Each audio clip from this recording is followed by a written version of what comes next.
Hi guys, I'm gonna guide you how to practice speaking topic number 3. Talk about your school.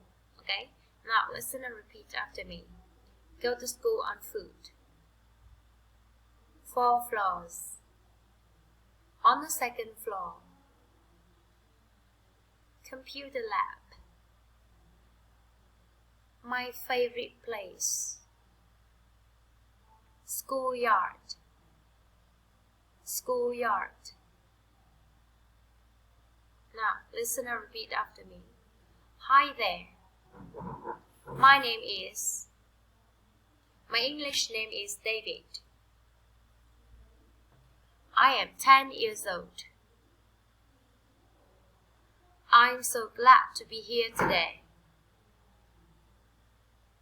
Now, I would like to tell you about my school.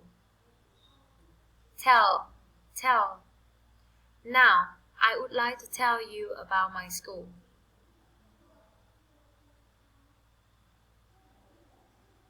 You know, I go to Zakam Primary School in Việt Trì City.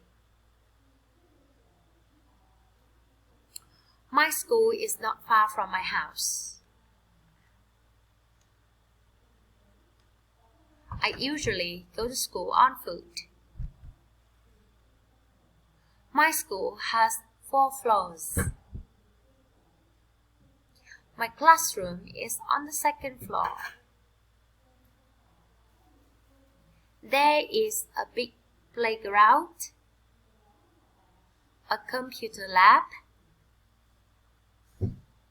a library, and a music room in my school.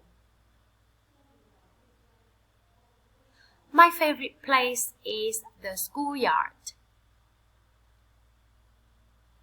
I like to play football there. I really like my school. That's my sharing about my school. Thanks for listening.